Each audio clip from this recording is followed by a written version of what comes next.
Coming to you from the land of the rising sun and down under. I'm Kyle. And I'm Jerry. And this is Distant Relatives. Learning to love ourselves. Love ourselves. So cheesy though. Do you know that reference? I hope some people do. I don't think they do because they're dead. I'm so sad. Whoever's a fan of this band, please comment or message me because Katun is not dead. just send her DMs. Yeah. Like, hey, I got your reference of Love Yourself. Hey. It's probably a Justin Bieber song for a lot of people right now. That is one of the big songs. Oh. Yeah, so why are we talking about loving ourselves today, Jared? Oh, okay. There is a reason. Yeah, there is a reason. So today is an ADR episode.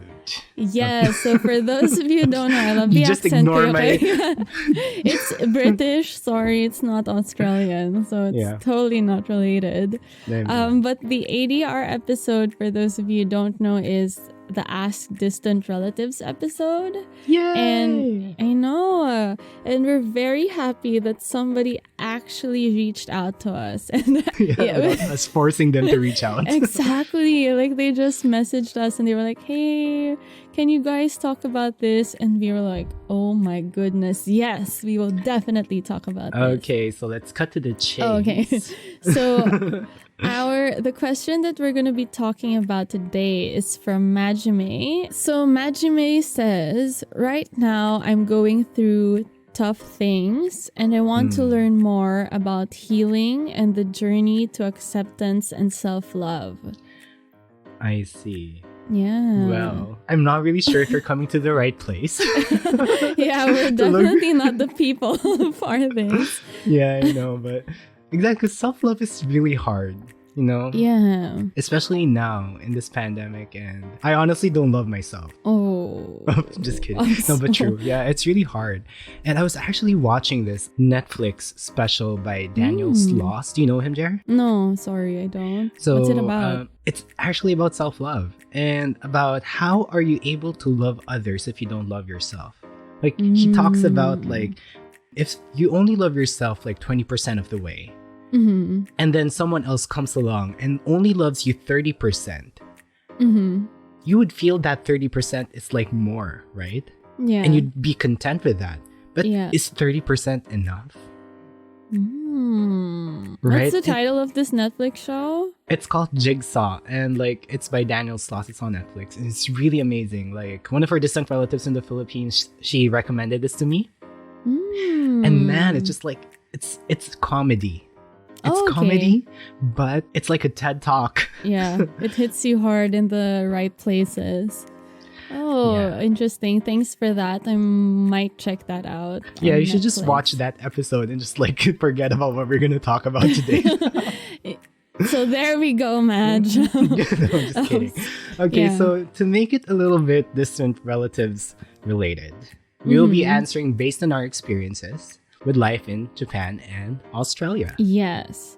So we will be telling one story each about failure, what we went through, how we overcame it, and 3 lessons we took from it. Okay, so like we said, we're just goobers speaking on the internet.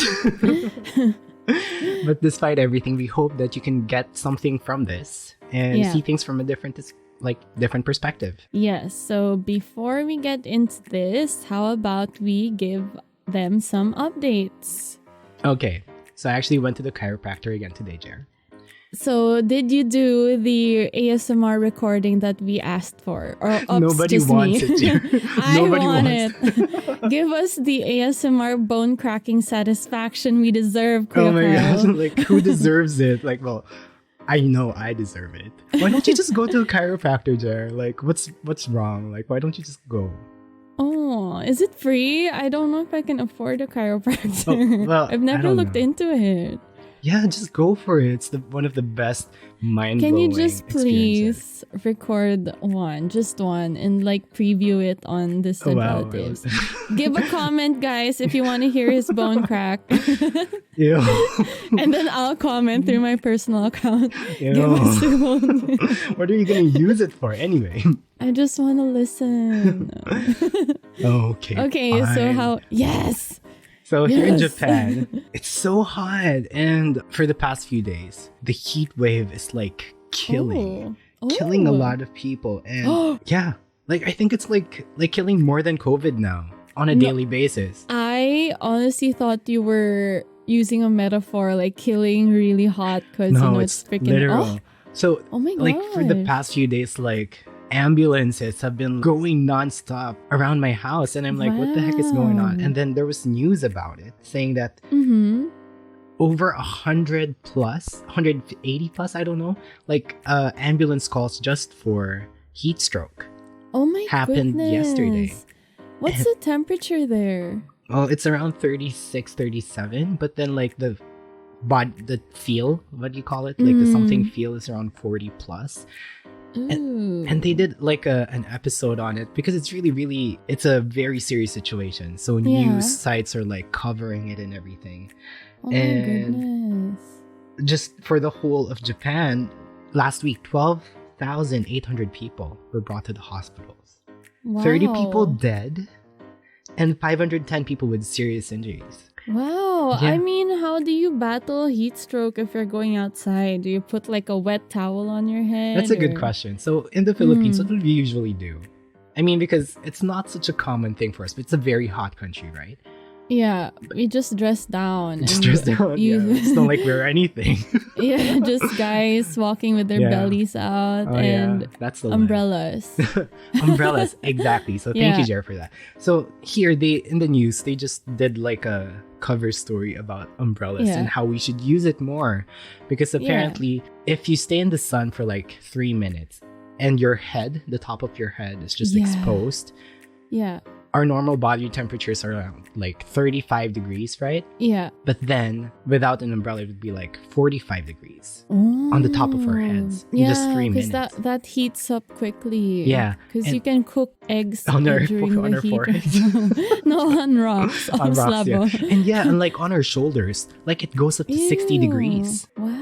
Yeah. I did not know that. Exactly. And like because we Ew. have like this vein that goes to our brain here, like it just transfers a lot of hot blood and it just causes like heat stroke. But one of the reasons why a lot of people don't want to use an umbrella here in Japan is apparently because of the image that it brings. What kind of image does it bring to you, What? Jer? If you like, That if, it's if you have an umbrella. like it's either gonna rain or it's just either really, really sunny. That's Well, all. Yeah, because you would use it on a sunny day. But here in Yeah. Japan, a lot of guys, probably only like 8%, like 2%, I forgot like the numbers, use an umbrella because they Mhm. say it's like very girly. I don't know what the proper translation. What the fudge? So there's like No an way. image, yeah, that, you know, if I use it, it's like only women use it, something like that. What? And it's hard to get into. Yeah, that's what they would say. And there are like campaigns now just to like promote men using it so that men would be comfortable using it. Wow. That's the kind of society we are in. Well, I am in right That's toxic masculinity right there. You're literally having heat strokes, but you want to protect your manly image. now. Yeah, that's so Wow. true. Oh, what is more important to you? Life or your manliness?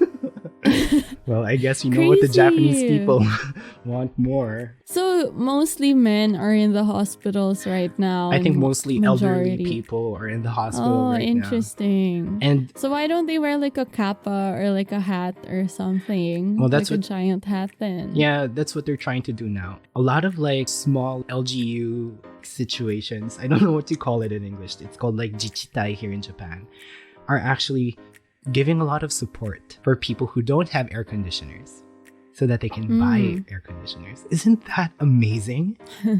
Yeah, Like that's so good. in the Philippines, like the government giving you money to buy aircon so that you wouldn't die of a heat stroke. Never. Never, right? Never heard of. My gosh, and I'm like, No. damn, Japan is just, they really think about their people in that sense. And I'm very happy Yeah. that it's an that's option for so good. a lot of people who don't have air conditioners for some reason. I mean, I know they can afford it, but why?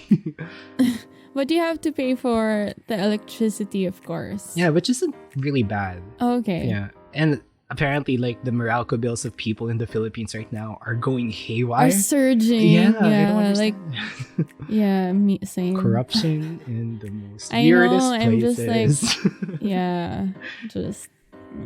I'm not even gonna talk about COVID anymore. So Yeah, what's going on over there, Jer? I'm gonna talk about COVID. What a downer. No, because last time I said there was like around 30 plus. Yeah. But now apparently it's almost gone. Like the last update that I saw, which was yesterday, was just like one active case. Yeah. Active, so it's not even like infection, it's just like an active case. Mm-hmm. Oh wow. Yeah. It's like one of those mass healing situations that happen in the Philippines. Like where like 40,000 people are suddenly healed. Is it the same? Oh, you know why though? You know why they say they're healed? Because after 14 days, they just like take them out of the numbers. Yeah, exactly. And they could still be carrying the virus. Yeah. They're just asymptomatic, but then, right? yeah. Crazy. Logic. I know. Anyway, that's the government we have in the Philippines. Yeah, just sending all my good vibes out there. Amazing. Yeah. Okay, I'm sorry for that. Go on, Jer. Carry on. Anyway, that's basically the only update I have. I have a personal update though. I wanna get tattoos. Well, the priority. Okay, a tattoo of what, Jer? We've talked about this, but you didn't post it on Instagram. Oh, was I going Yeah, we were to? talking Was about I supposed it. to? Yeah. Anyway, so remind everyone what you're gonna put on your body. Yeah. So this is a self-love. This is connected to self-love, guys. Okay. I've been wanting to get a tattoo even though I'm poor, and this has nothing to do with anything. I just really want to.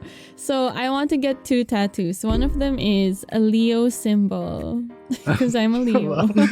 Proud. Proudly over here. Hear me roar. No. And then the second tattoo that I want to get is a tattoo of my cat. And her name is? Ginger. Okay. Thanks. The last time you told me, I didn't know about the Leo tattoo thing. But then the cat tattoo, because you already showed me the picture. And it's the most awkward cat position ever. It's the cutest cat position ever. That's how she sleeps. It looks so uncomfortable. Like, she needs to go to the chiropractor, I feel. She'd have like back issues and stuff like that. I'll send you her sleeping photos. That's how she sleeps, and she's comfortable with that. Okay, so this is the relationship me and Jerry have right now. She just sends you random pictures of her cat. Yeah, I force him to appreciate my cat memes and photos, even though he doesn't like cats. I'll be like, how do I even react to this?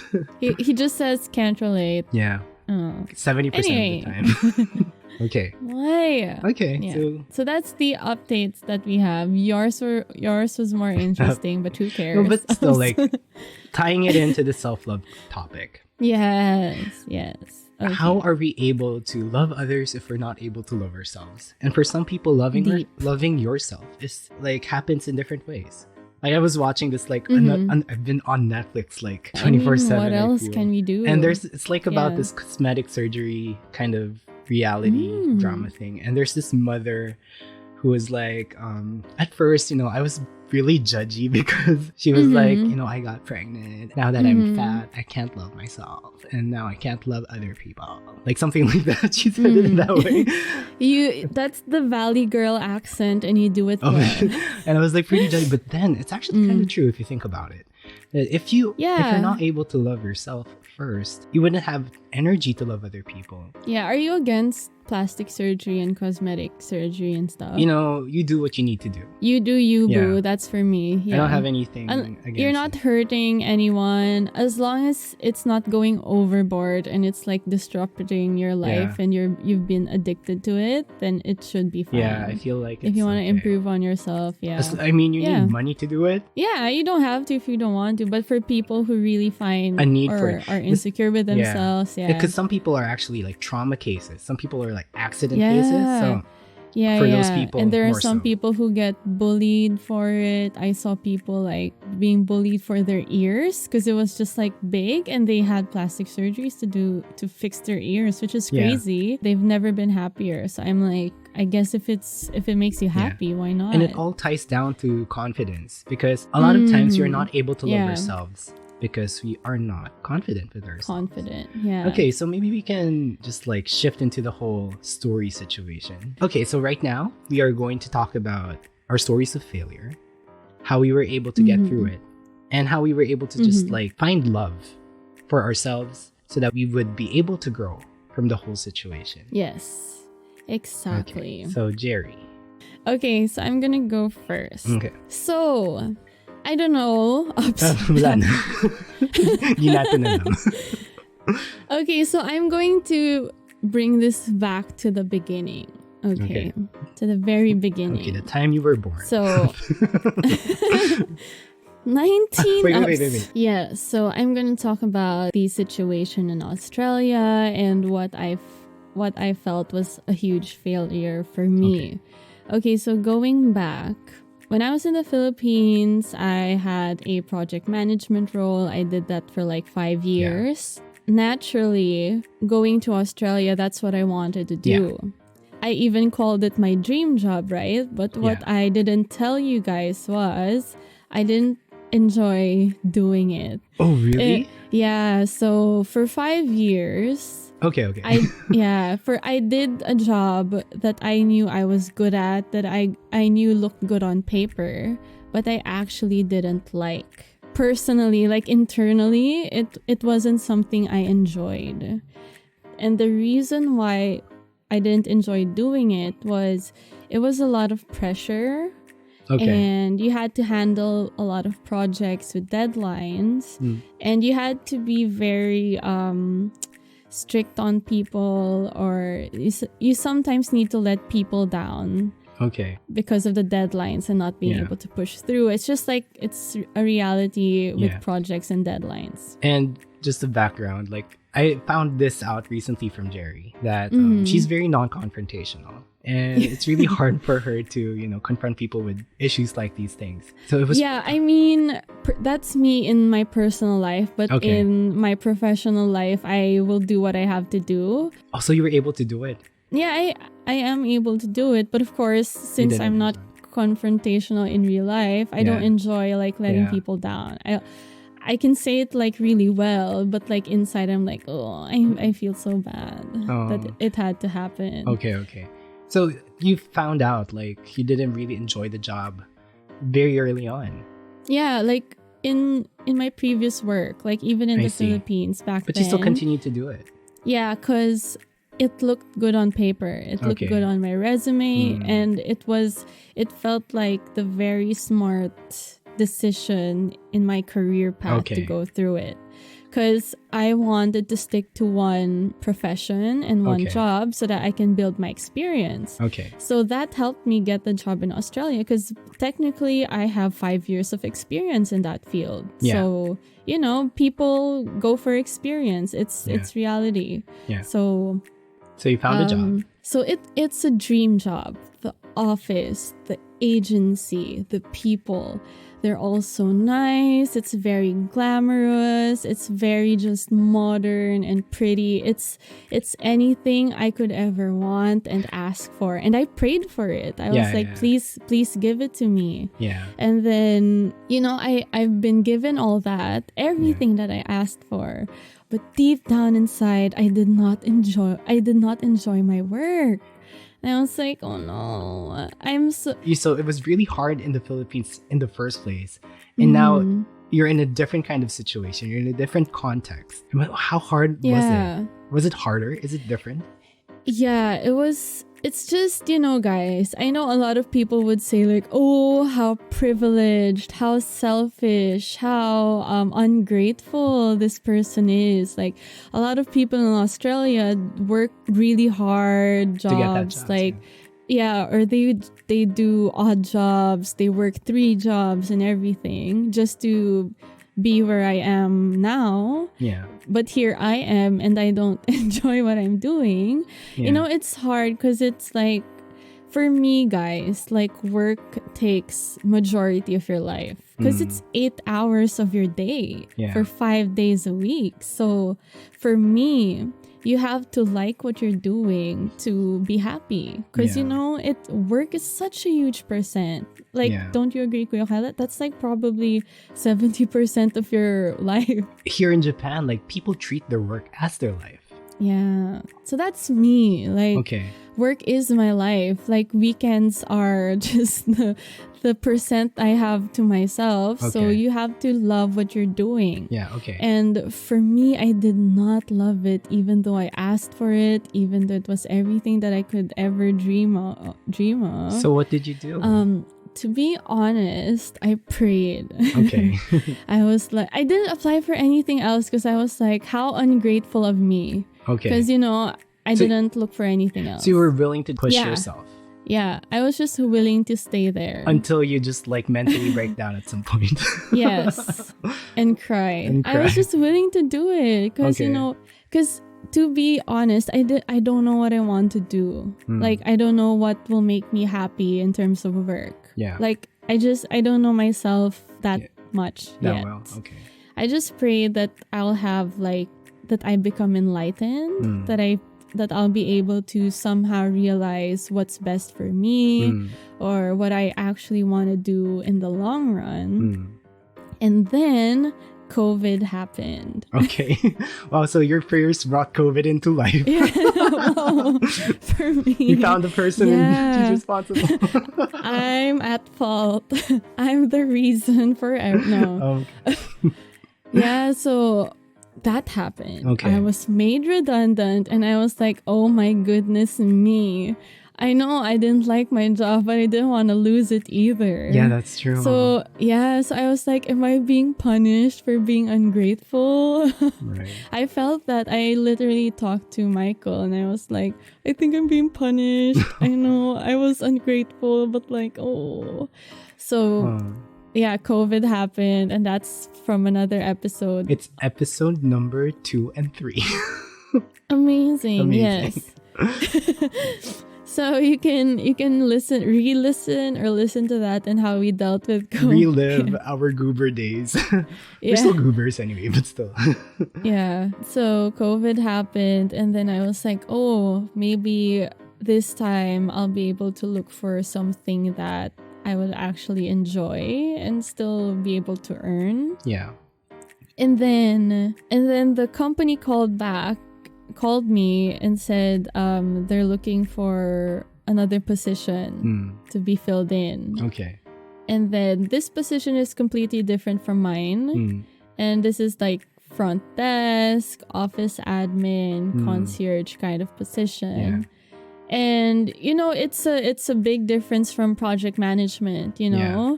And I think you, Kuya Kyle, you were like, oh, you need to, what did you say? Like, value yourself. Yeah. And, And the office really, they were also in the same position when they were talking to you saying that you are overqualified for this job. Right? Exactly. So, I mean, no offense to people who do office admin or concierge. But it's also a hard job. Yeah. Yeah, it is a hard job, but it has different qualifications based on... Well, you have experience and everything. Yes. And yes. Compare like 5 years of project management to this new role. So how was it? How is it? I've never been happier. Oh, really? Like, I love it so much. Like, I'm so freaking happy. It's just totally different. I don't drag myself to work, even though I wake up really early, even though it's really cold. I enjoy doing it. I get paid to be nice to people, to help people, to fix stuff for people and prepare things for people, which I love. Okay. Because I like to make people happy and do that. Okay. And I honestly felt like everything was meant to happen. Right. So it was all meant to happen the way it did, and I'm now in a place where I should be. Okay. And I love it. So, like, it really took you a long time to realize that you were not happy. It took COVID to happen to make you make that shift and find happiness in a Yes. different place. Because you thought you were going to be Yes. happy on paper. Yeah. But then, Yeah, that's true. But sometimes your plans for yourself isn't the right plans for Yeah. you, if you know what I mean. failure happens in different ways. I feel like for your situation, you were already like setting goals and you were accomplishing the goals that you have for yourself. But then, was it really making it better for you? So in that sense, it's kind of like failing yourself, Yeah. but accomplishing the goals. Yeah, it's just like personally, it wasn't making me happy even though I was doing the right things. So now like there's a totally new thing that I'm doing that I never ever thought that I would be doing, but I love it. I feel like you learned a lot of things from what you experienced, and maybe you can share later how you learned to just love yourself and what you took away from everything. And I also learned some things from you. So I'm going to share that Yay. later, but maybe we can Yeah. go to my story first. Yes, Okay. yes. I'd love to hear your story. Okay. So, for some people who did not listen to episode 5, which is my story of going to Japan, Yeah, please listen to episode Yeah. 5. It's such a good story. I'll just give you a short summary of it that Mhm. I really didn't want to stay in Japan for long. In the first days that I was like deciding to come to Japan, I only wanted to study. I wanted to see where my Japanese could go and probably just use it in whatever way I could back in the Philippines, because I still love the Philippines and my Yeah. family's there and it's very comfortable living there. I don't have to like live alone and just suffer the way I'm suffering right now. It's You poor thing. oh man, going home is such a temptation right now, but then it's really hard. Okay, but so during that time, while I was studying, I realized that maybe I could try to stay in Japan, see what I can do, because I was in a Japanese language school. My friends there, they were also studying to look for work or studying to go to school. So I was like, I already have school. So I already graduated from the Philippines. So maybe I could look for work. And that was my major decision point. Yeah. So in a sense, if I wasn't able to look for work, then I'll just go home. That was it. I was like, okay, Oh, okay. if it's not for me, then that's what God is trying to tell to me. Trying to tell Yeah, me so right now. that's your ultimatum, Yeah, it's my ultimatum, to yeah. yourself. Yeah. And during that time, that was the time I was like doing my job hunting. I also talked about this in the job hunting episode. And Yeah. it was really hard because for one, my Japanese level was not so good. I was still, starting out. It was just like a year into Japan. And I didn't have much experiences. I didn't go to seminars for job hunting. So I really got rejected so many times. I can't even count. And, my time frame for myself was 6 months. So I start Oh. job hunting, and then if I can't, then that's my answer. And then I'll just go home. Yeah. Oh. I realized, as I was going along the way, so just trying for job. And I got rejected. Like rejections coming all over the place. It's just like, Yeah. is this really meant for me? And so I was questioning myself. I was like, no, this is not what I wanted. I was making this ultimatum for me so that I would be able to like get past it and whatever. But then things weren't going as planned. So I was like, is it? Like, am I going home? Yeah, because getting rejected for jobs is very discouraging. Yeah. Especially if it's like the only things that you see is full on rejection. Yeah. But did that happen like before the 6 months? Like you were just feeling very defeated? Yeah. So it was happening during the 6 months. So it was my final 6 months of my visa. Okay. Oh, okay. So I was trying really hard to get a job so that I would be able to stay longer. Yeah, for sure. Yeah, so during that time, I was at one of my lowest points. I have so many low points in my life. It was one of my lowest. I really didn't know what to do, especially going home.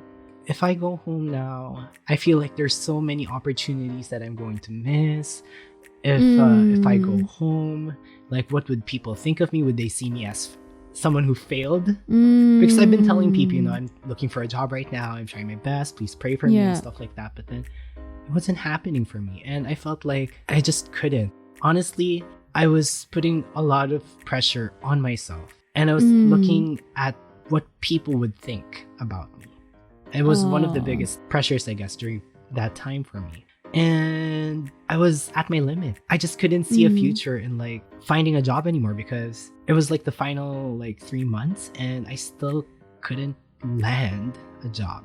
So what I had to do was like, okay, I figured that I still wanted to stay in Japan. Oh, so you decided for yourself. So even if I don't get a job within the 6 months that I gave myself a deadline with, I'm still gonna stay. Yeah, I decided that. Oh. So what I did was, if I couldn't find a job, what are my other options? What I decided to do, I needed to bend and I needed to like just do what I can. So I looked for a scholarship at another university for a second degree. So I figured like Japanese wasn't my strongest suit. And there were still a lot of things that I needed to learn to be able to stay in society, to be able to be accepted in society. Like, it was very difficult. I tried to look for a scholarship. And because I couldn't afford going to university in Japan, in a first world country, like, it's so expensive. Like, oh my gosh, I mean, I just can't. And I didn't want to burden anyone to like pay for funds that, I already finished college. Like, why am I going to like, do it again and like, ask people to pay for it? So, and for me, if I couldn't do it, that was it. That was God's answer for me. But then, of course, you need to go through the process and everything, exams and interviews, and then they still, even if you pass, you're not guaranteed a full scholarship, that kind of situation. Oh, okay. So my second ultimatum, I mean, I didn't like my first ultimatum in the first place, apparently, was if I didn't get the full scholarship, then that's it. I really need to go on. But luckily, I got the scholarship. Oh my gosh, that's amazing. And I was able to imagine getting a full scholarship in Japan. Jeez, Kuya Kyle, what an achievement. It was plan B. And I felt like a failure for the longest time. Until I was able to get to the point where I still felt like I was a failure. I mean, because I wasn't able to like achieve the goals that I set for myself. And it was really hard on me. It was really hard to accept. It's a pride issue. It's like it's a pride issue. But imagine other people seeing you being a scholar in Japan. That's like a major, major achievement. The thing is, for me, I really just wanted to prove myself to people. I don't even know who I wanted to prove myself to. But then that was like a part of me that, I felt like was broken. And I felt like in the long run, it was a good thing that I was able to experience that so that I could be the person who I am today. So, wow. But honestly, that time I hated myself. No self-love. Nothing at all. I was just like, looking down at myself. So there are so many lessons to learn. And I mean, it really takes failure to see these things. So maybe we can go to the lessons that we learned. Oh, okay. So like in old distant relatives fashion, we're still pretty new here, but then, let's go one by one and just like we have 3 each. So maybe you can start us off here. What's your first lesson? Okay, my first lesson to like being able to accept yourself and loving yourself is knowing what you want in your life. Like, try to understand what you want personally, yourself, not anyone else, not your parents, not your friends, not your family, but for yourself. Not society. Yes, not society. Like, what do you actually want? And if you don't know that yet, it's fine. Because one day you will. One day it's just gonna show up and come to you. But try and understand yourself. That's one of my lessons. That's good, because you never really knew until you tried the position that you are in right now. And even if it isn't the most like prestigious like position people would think is prestigious. Like what you said, Kuya Kyle, it's a pride thing. Like, am I going to go back to the same like company and office and then try a different position that's totally like the opposite of what I was doing? I felt shy at first, like what would people think of me? What would people say? Like, oh, she was a project manager for this, and this, but now she's in front desk. But I got over it, and like I just realized, first of all, I can't be choosy. Beggars can't be choosers. But aside from that, like it was something that was totally new to me, and I was like, hey, maybe this would actually work. So, and it did. So yeah, I'm very thankful I took that leap and tried something new. Okay, so my first lesson, I'm just gonna piggyback on that, is accepting failure as it is. So sometimes we need to accept that, you know, things won't happen the way we want it to happen. Like Murphy's Law. Yeah. Something is bound to go wrong, you know? So yes. Even though I don't know Murphy's Law. Oops. I was like, is that? yes. Who's Murphy? Who told you? That's a Jovi reference. So you know, failure seems like, you know, the worst thing. But then, if we can look at it in a different way, these things are just points for us to grow.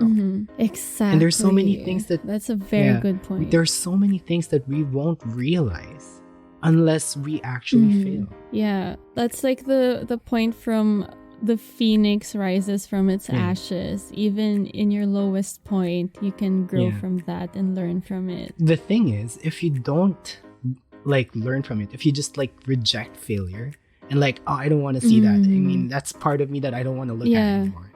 It's like you're just stunting yourself. You're not allowing yourself to grow. Yeah. Because, you know, it's gonna be part of us, but it's not. You shouldn't make it like like cancer. Like, you know, it's something bad. Yeah. You know, sometimes we need like to go through like a fever to become like stronger immune system wise. Ooh, so good. What a good way to put it. But yeah, oh my gosh, like the chiropractor is working. I'm enlightened. But that's totally true. I want to piggyback on that and say that the next tip would be try and feel the pain.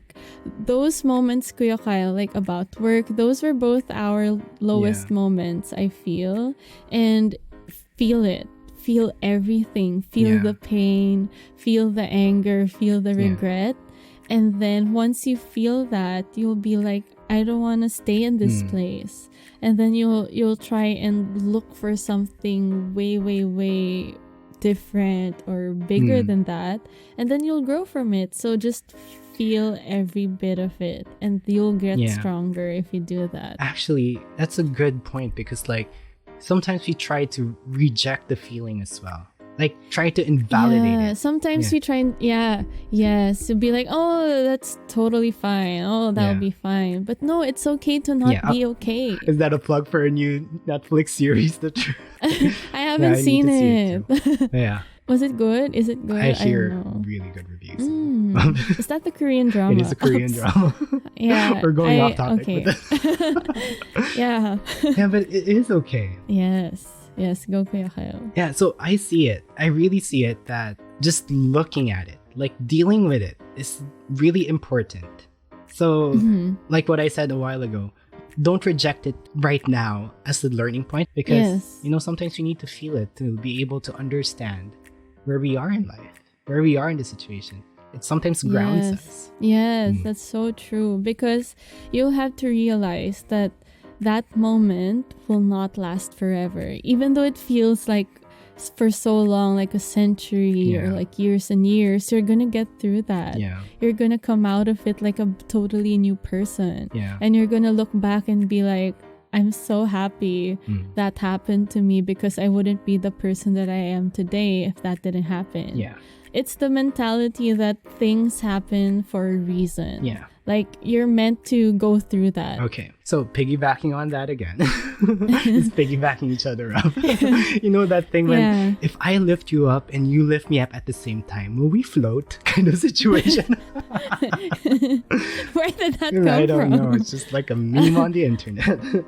Okay, so my second one would be, I think I wouldn't have been able to do this back in the Philippines. We are so caught up in so many things inside the culture already. We're so deep into the culture, we are only able to see the things in front of us. And we are not able to realize that there's so many things going on around us. So we only tend to focus on just the problem, but not the whole situation. So coming to Japan, I was able to realize that there's so many perspectives into dealing certain situations. I failed in looking for a job. But then learning that that was a good point for me to grow. Because if I didn't fail, if I didn't go to my school right, I wouldn't have been able to reach the Japanese level that I have reached right now. I wouldn't have the support systems that I have right now because of all the friends that I made in the university. And I feel like life would be so much harder in Japan if I just like found a job at the get-go. So those realizations, like, we have a journey to somewhere, and then like that journey is really important. And then in that moment in time when I was just like feeling the failure, I just couldn't see it. I just couldn't see the future in it. So that's so true. Just being open to many things, looking at things at different perspectives, it will really help you a lot.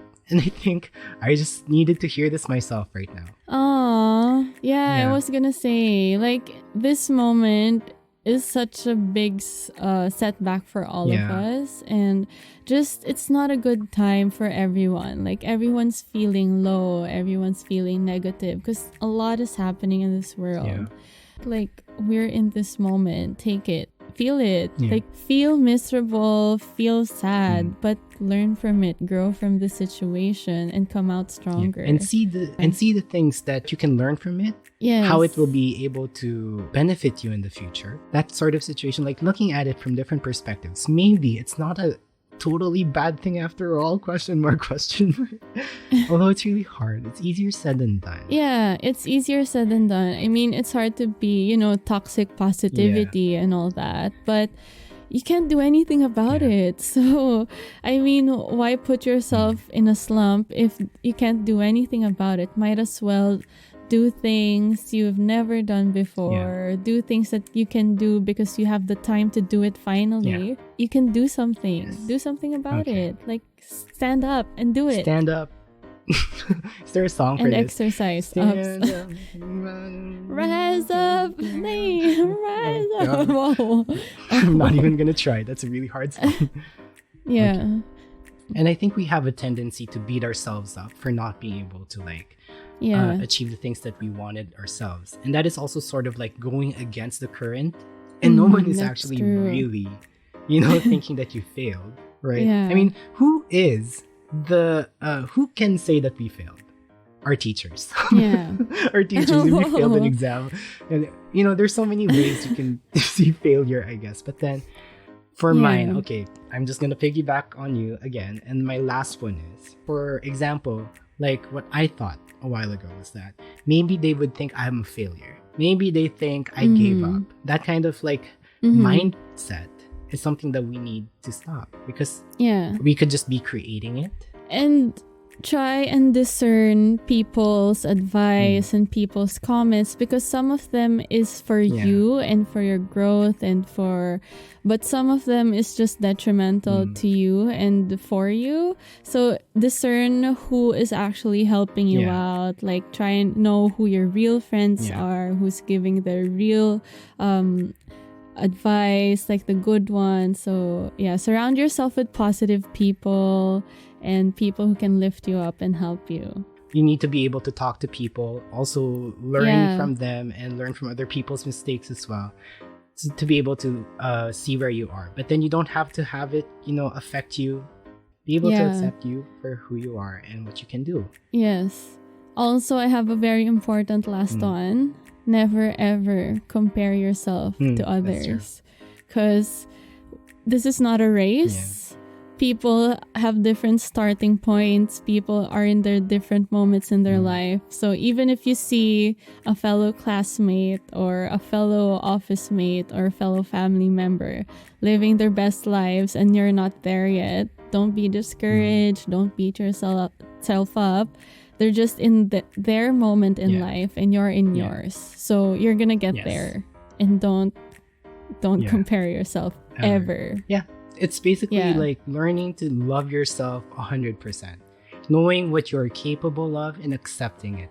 And learning that failure, it's a part of life. And we need to just grow from it and learn from it. So I guess that's the thing. Oh, how nice. I love this. I mean, I know we're not like the right people to talk to when it comes to that, but I feel like we have given amazing advice, Kuya Kyle, and we're learning from each other. And I feel like while we were saying these things, there's so many new things that we realized. We had realizations. Yeah, I mean, I was like, I prepared notes and stuff like that, but then I was like, man, just screw this. And I was just like, I have new things that I got from this. And then, I actually needed to hear this. Majime? Madge, is that her name? Majime? Yeah, so I needed this for myself as well. And thank you for asking us this question. Yeah, we are so happy you reached out to us and wanted to hear something from us. And we hope we were able to help you in a way. And I mean, yes. help you in a way. I mean, it could be like, there's so many other people you can ask as well. I hope that we were able to just help you see things in a different perspective, because we hear these things time and time again. For us, we experienced it in a different way. That's why we were able to say it in the way we were able to say it now. Hopefully it helped. And we're always here for you because you are also part of the fam. Yeah, so just reach out if you want to talk, send us a message or give a comment, and we'll reach out to you and we can just chat, Okay, so let's go into the final digamalings. Let's wrap it up, you mean? So can you remind us like how they can reach us, just in case? If you want us to discuss your questions or your topics, you can reach us through @DistantRelatives the podcast on Instagram, and we're also on Facebook, and it's Distant Relatives the podcast. Wow, I didn't know that. Just kidding. Yeah, it is. Okay, and we're also we are also contact traceable. I'm just kidding. Through Gmail, so you can email us on the email on the description below. Okay, so it's a very fun ADR. I was very enlightened. I hope it was very inspirational. I inspired myself. Wow. See, that is the the vibe that we should have this 2020. That is my mantra. Self-love, everyone. Love it. Just gonna tattoo that on my forehead. It too. So I can remember every time. So it has to be backwards so I can see it in the mirror. Okay, so let's wrap up, Jeremy. But that's funny. Yes. Okay, so this has been Distant Relatives, and always remember, even if life abroad gets hard, you don't have to go through it alone. Bye. Bye.